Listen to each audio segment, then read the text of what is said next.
We are here because we need to finish our requirements for the IT 114 class, which is Information Resource Management.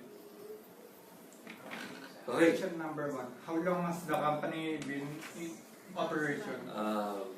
For this department, this department has been in operation since the 1990s kasi, computerized na rin to, no? Now, since from my itong full computerization, I think it's safe to say na parang this has been running since 2005. Okay, yung fully computerized operation with our own data center. The data center has been put up in the year 2005. Question number 2.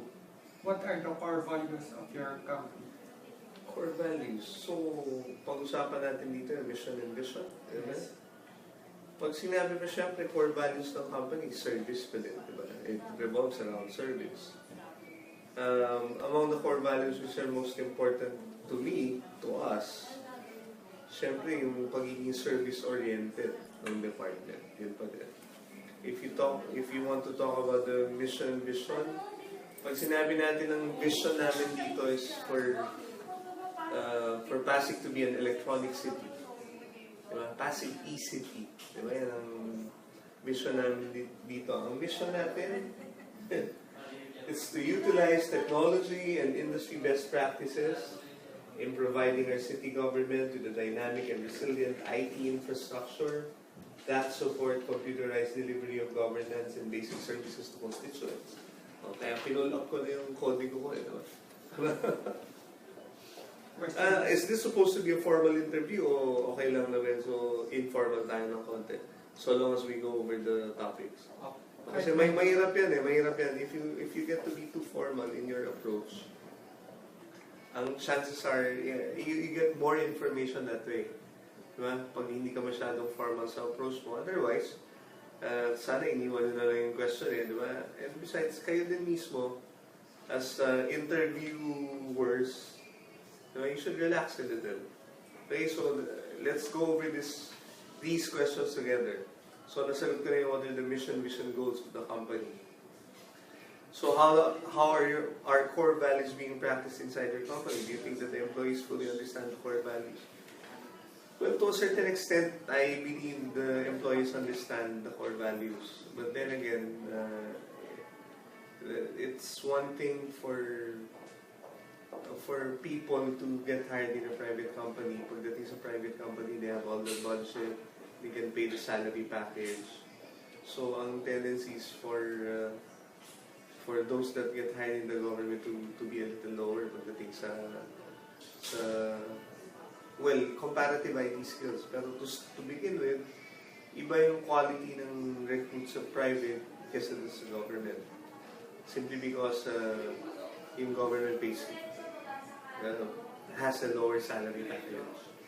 Now, in terms of understanding core values, I believe the employees understand the core values. We don't have any competitive products, but ang nature kasi ng local government unit, MIS department ng Pasig City, is that we run a citywide area network. That we run an IT infrastructure that is connected in a network on a city level.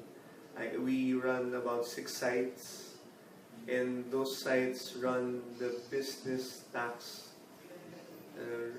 revenue collection for Pasig City. So, unlike other companies, siguro what you intended to interview was a company na merong products. Dito hindi.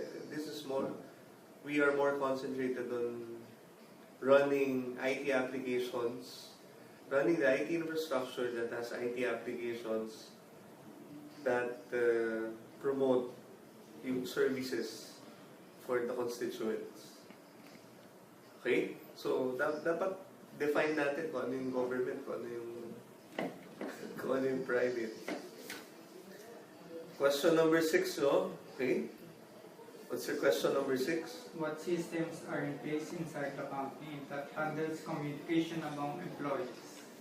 Computerized systems. If you are referring to computerized systems, madami computerized systems dito. Now, those that facilitate communication between employees, ano ba?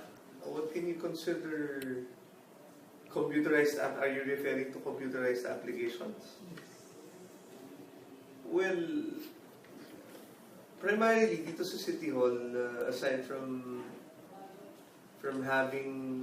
utilizing the power of electronic mailing, okay, so key people in Pasig City Hall utilize the Pasig City email. So that's one thing. Next, how we do it is most offices is the usuals. We're still a long way from having computerized systems in place that would eliminate the need for paper. What we have now are, all the offices use word processors that churn out the documents that help in communication. So sa ngayon, ganun pala. And emailing. Yung social media, on another level, yung social media is very much in use by most employees in City Hall. Almost everyone has Facebook, Twitter. So yun yung mga communication, yun yung mga applications that help the employees communicate. Now on a business level, we utilize Microsoft Office in sharing out our documents and yung basic communication from one department to another. We have our VoIP phones, yan yung mga systems that help us in communication. Emailing, VoIP, and Microsoft Office, aside from social media. Yun yung mga applications that can be found here in Pasig City Hall. Yes, sir. Next question. How many years have you been working? I have been with the local government unit for the past 7 years. Dito sa Management Information Systems Office, I have been here since April 2010. How long are you planning on staying here? Well, I've been here for 7 years. I don't mind staying for another 7 years. But so long as my services are needed. But then again, it would be... that remains to be seen if my services would still be needed. Next question. What are the important works and career-related lessons that you can share to us students that you want to serve as our guide in the future?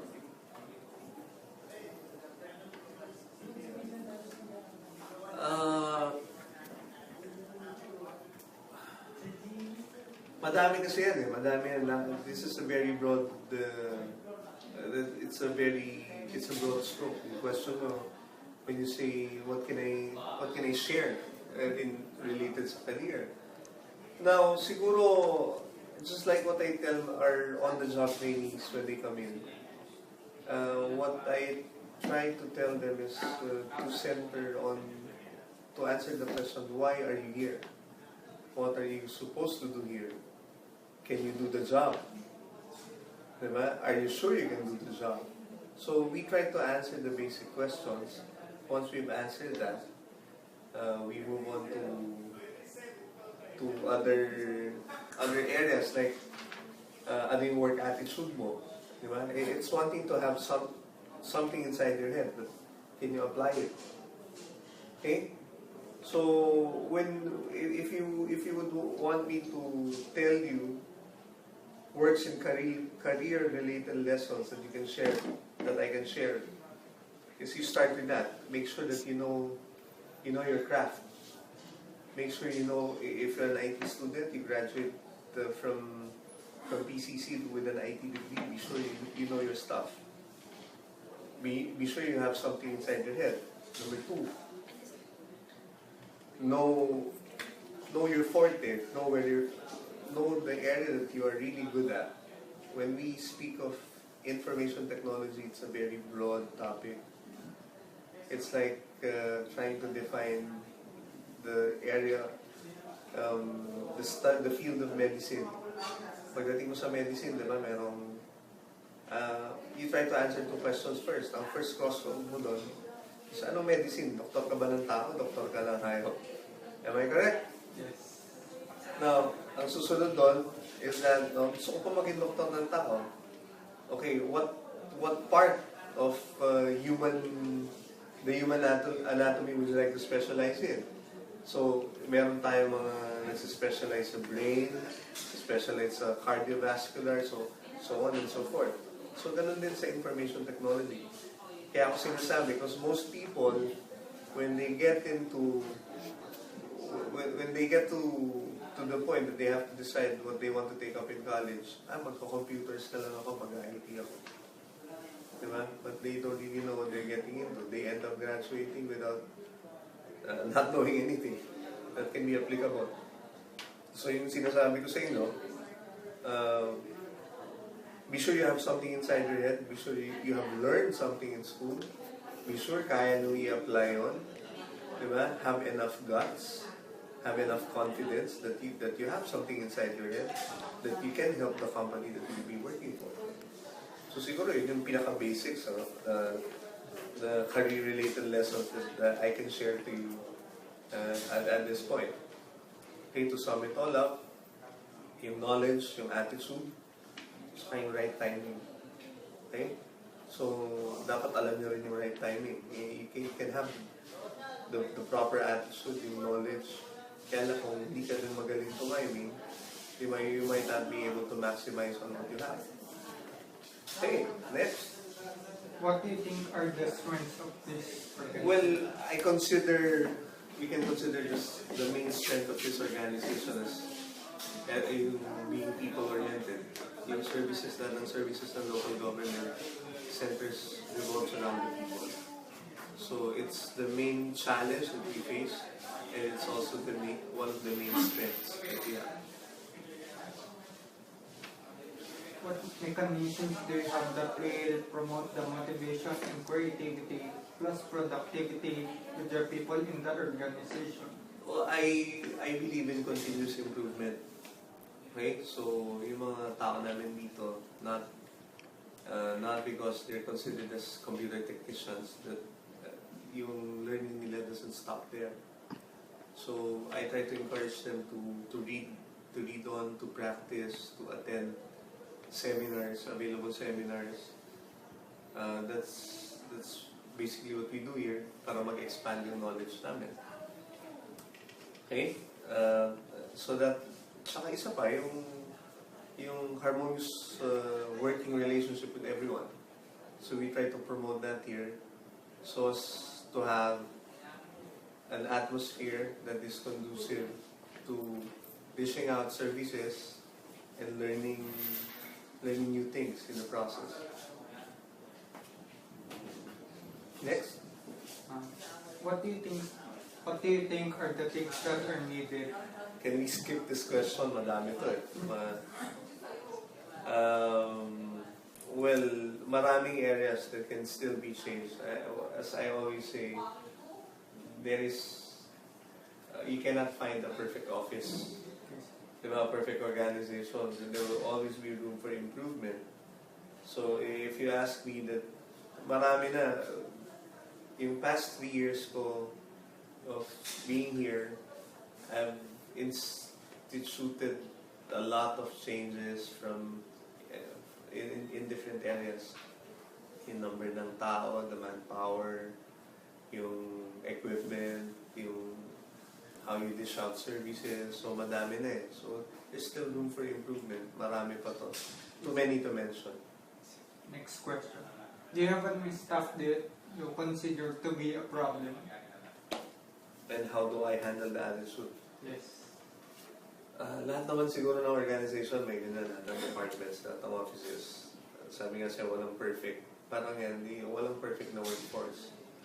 The key is, yes, I do have I do have some people that can be considered as problematic, if you'd like to put it that way. Problematic staff, as you put it here. But then again, the main challenge for every manager is to be able to try to work with what you have, whether good or bad. So you just have to be able to bring out the best in people, the best in the people you work with. That's the main challenge of being a manager. So if you ask me, yes, I've encountered them, and I believe I've improved some of them. And siguro in the future, meron pang depende, no? Of course, there should be a threshold. You cannot. We're not expected to perform miracles, diba? So, of course, may threshold yan, may limit, diba? At first, syempre, you try to bring out the best in them, despite yung problem sa attitude, problem sa skills, diba? But you give them chances to improve, you give them challenges, but if they still fail to respond, then you have to resort to handling it properly. Maybe yung proper sanction, if you fire them if you have to. So that's how you deal with them. But first and foremost, you try to make the most out of what you have. You try to improve what you have. Diba? And that includes yung type of workforce that we have. Next. Teka, am I nasasagot ko ba yung tanong nyo? Is this something that you will review? Yes. Sana pala iniwan nyo to para nakapaghanda din ako ng sagot ko, diba? Oh. Parang gawin natin mechanical. And this is all, I'm taking this off the bat. Diba? Without anything. Parang nagpapaka-spontaneous ako. Sana dumating kayo before lunch para hindi ako inaantok. Next. Next question. Do you think that attitude affect how you work? Of course. Just like with what we're doing. Nakikita niyo yung attitude. Nakita ko kayo, you came in not knowing how this is going to turn out. Now, yung attitude ko din siguro of showing you that I'm open to this, diba? Changes the course of the interview. Diba? So, ganun din no? Yung attitude greatly affects yung work and yung perceptions in life. Sabi nga sa'yo, you might have the knowledge, but without the proper attitude, I don't think you can maximize your knowledge. Diba? Without the proper attitude, baka hindi mo makuha yung chance for you to apply what you know. Next question. How do you handle your complaints if there is any? As needed. Okay? Kasi may mga complaints na totoo naman yung complaints, may basis. Meron naman mga complaints na you can't please everyone. Especially sa government, sa local government unit, ang nakita ko lang dito is that, you cannot please everyone. Somebody out there is bound to come in with not liking what they see in your organization. So they're bound to complain. Okay? Kaya pag tingnan mo, how do I handle complaints? As needed. Okay? I direct them to the proper office. I try to address what I can. If I cannot address the problem right there and then, I try to elevate it, to escalate it to the proper people. But syempre, ang general attitude dito, ng complaints handling, is that you try to resolve it right there and then. You don't let it escalate. You don't let it let it get out of hand. Next question. Do you delegate your job to other people? Yes. If you are to choose a better organization, May follow-up pa yun. Do you delegate your job to others? If yes, what details of your job do you normally delegate to others? Not all aspects of my job can be delegated to other people. But then again, I try to delegate what I can. Especially kung coordination lang yan, um, kung technical issue, madali i-coordinate. Pero yung management, mahirap i-delegate yan. Diba? So, yes, I delegate my job to others. I try to give them responsibilities as well. I try not to micromanage. I try to, as I've said earlier, I try to bring out the best in my people, and that includes giving them responsibilities, new opportunities for them to show what they're really worth, diba? How good they are. So, yun. Number 16, if I am to choose the better organization, which would it be and why? This is a difficult question to answer. Number one, I came from the private, from the corporate world, so private sector. Okay? Tapos I went back to, baliktad na nangyari sa akin. Lumuna ako sa private sector before I joined the government. Okay, so that was the very first question. One of the first questions that was asked, why it's very unusual for an IT professional that's with the private sector to still want to go back to the government sector. But then again, it really depends on what you want at the end of the day. Kaya if I were to choose which better organization, I can't think of any. I'm home. Diba? This is my organization. So I'd stick it out with Pasig City, with the MIS office. How do I define patience and perseverance? Patience. Alam mo, related din eh. Kasi you cannot have, yung patience is a key component of perseverance. You cannot keep on doing something with enough determination if you do not have enough patience for it. So pag sinabi mong patience, it's having that attitude in you to bear with just about any challenge that you see. So you're patient enough to wait for results. So sa akin, yun yung pinaka-essence ng patience. It's having the right attitude to withstand whatever challenge you face.